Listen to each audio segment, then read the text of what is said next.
great break in the organic chain between man and his nearest allies, they're not metal, which cannot be bridged over by any extinct or living species, has often been advanced as a grave objection to the belief that man is descended from some lower form. But this objection will not appear of much weight to those who, from general reasons, believe in the general principle of evolution. Breaks often occur in all parts of the series, some being wide, sharp, and defined, others less so in various degrees, as between the orang and its nearest allies, between the tarsius and the other lemuride. I'm sorry if I get that word wrong. Between the elephant and, in a more striking manner, between the ornithopus something and the echidna and all other mammals. But these breaks depend merely on the number of related forms which have become extinct. So this is where it gets good. Just some background. At some future period, not very distant as measured by centuries, the civilized races of man will almost certainly exterminate and replace the savage races throughout the world. Yes. At the same time, the anthropomorphous apes, as Professor Schaffenhausen has remarked, will no doubt be exterminated. The break between man and his nearest allies will then be wider, for it will intervene between man and a more civilized state, as we may hope. Even then, the Caucasian and some ape as low as a baboon, instead of, as now, between the Negro or Australian and the gorilla. Okay, so I don't disagree that Darwin was racist, but here's what he's talking about. Let me make a separate statement.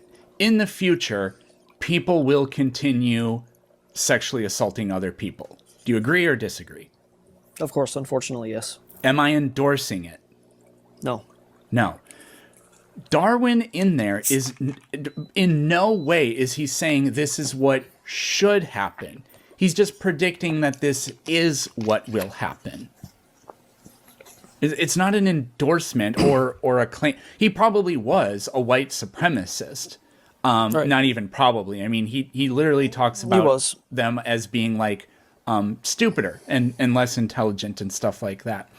Right, because that wasn't remarkable for his time. Victorian white dudes from the UK were super racist. But Darwin was also far ahead of his time, because unlike he was an abolitionist. Yes. He was a what? An abolitionist. He was against slavery. Oh yeah, he was against slavery.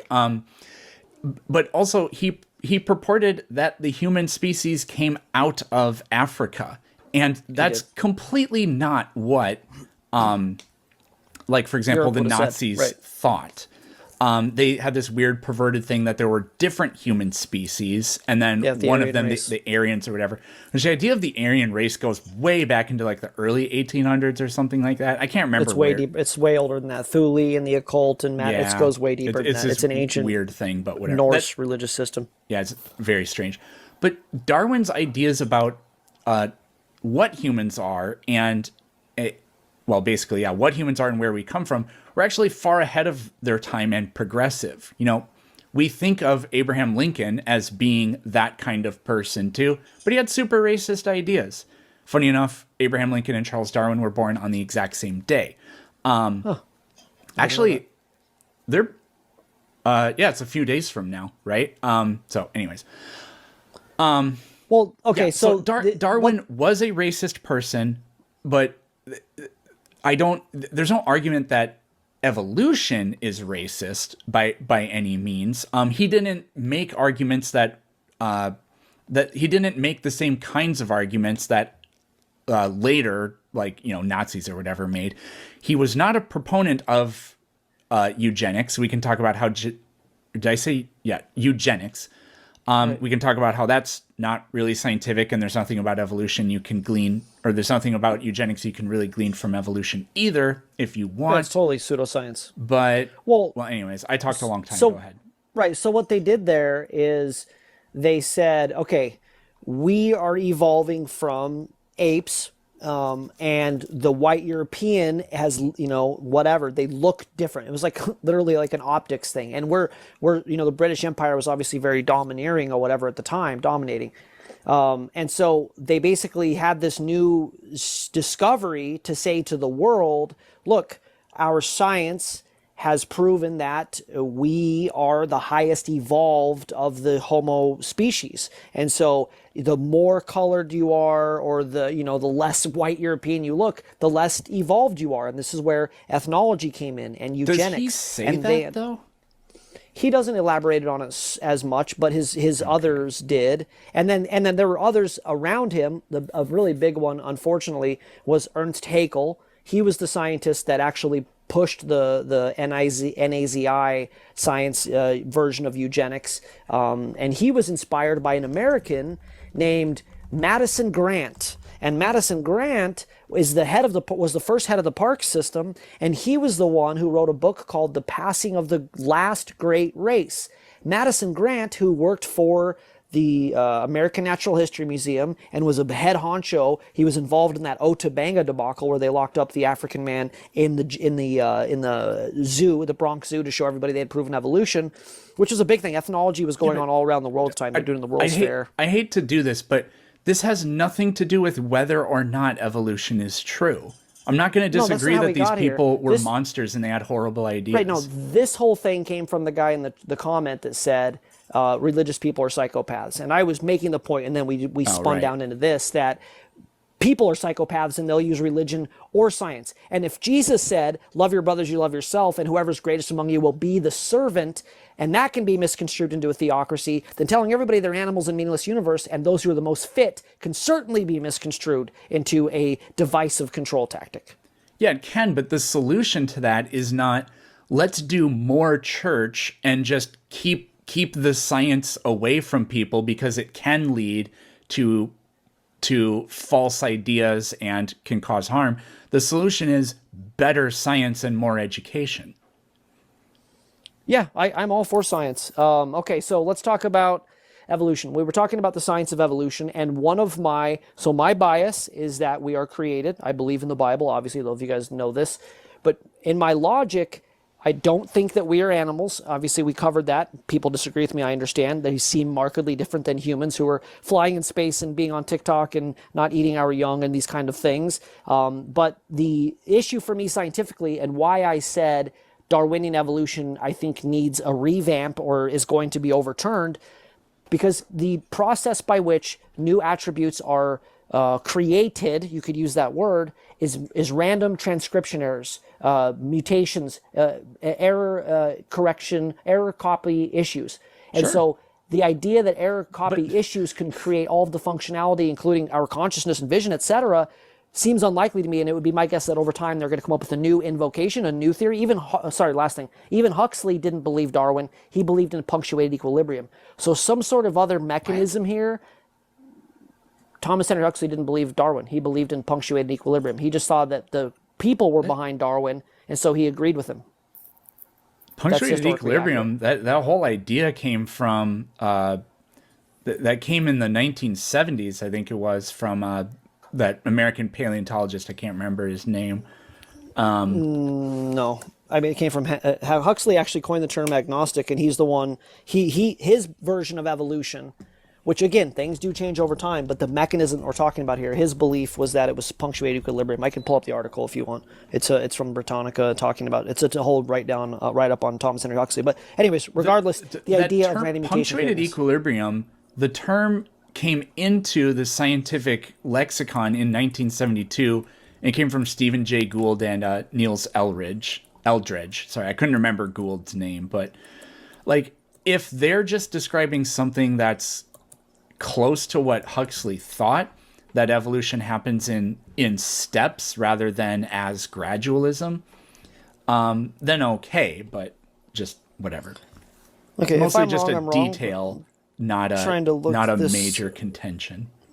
Right, Darwin's bulldog. Let's see here. Huxley initially had difficulty with natural selection itself and opted for an internal source of variation that could produce new species at a stroke. So where am I getting punctuated equilibrium from? Yeah, that does sound like a Stephen Jay Gould thing. Okay, so let me read this again. He initially had difficulty with natural selection itself and opted for an internal source of variation that could produce new species at a stroke. So in some bit of my research, people are going to love me saying that, it was explained as a precursor, or actually I thought he coined the term punctuated equilibrium, but it makes me want to look into that a little bit more because it could be right that that could be a newer term. Yeah, well, no, I know the term is from Gould, but anyways, did he draw an inspiration from Huxley? Maybe, but I don't think so because they got their ideas from looking at the fossil record because they see periods of stasis followed by fairly sudden changes, not in species, but like, well, kind of, but only at the genus level, not the family level or whatever. But Right. anyways, So okay, that leads. I'm like researching that because I want to know. So if I misspoke there, I apologize. But whether it's the branding of punctuated equilibrium, the idea that something inside is causing quick random mutations is what Huxley was in favor of. And if you actually study Daniel Dennett, I forget as a dyslexic, it's either Denton or Dennett, I forget. But it's he's a philosopher. yeah, him and the other people looking at, I would say, salvaging this theory. They're looking for new methods other than random mutations. Gene flow. There's a couple other terms, obviously genetic bottlenecking. They're looking for ways to explain this through without just random mutations, because it's in my belief system. I'll say this really quickly, and then we can go on to whatever opposition you would have to this.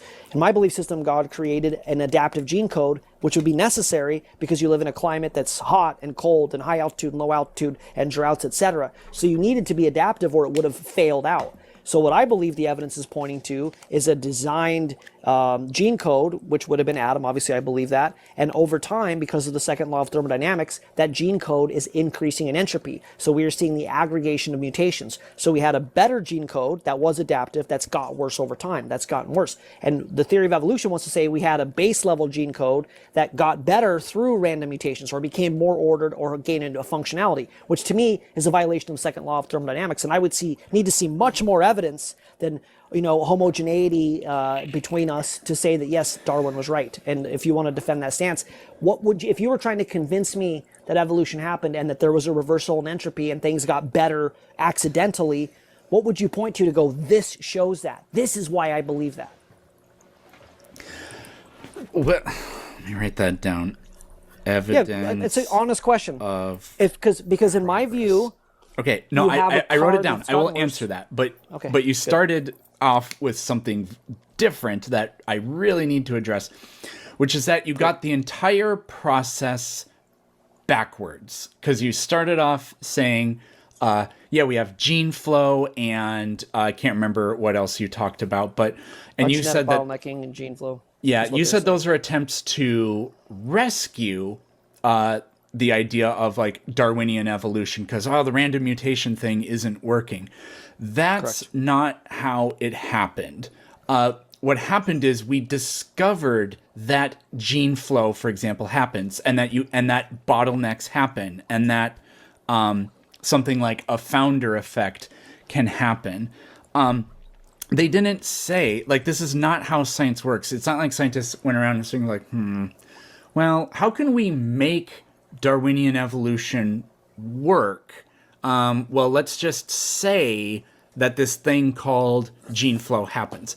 No, we discovered that, and it became incorporated into the theory, kind of like genetics. Darwin knew nothing about genetics, how it worked, but he predicted that that genetics will happen, because one of the core pieces to it is that the changes that organism, or the things that cause variation within organisms, is heritable,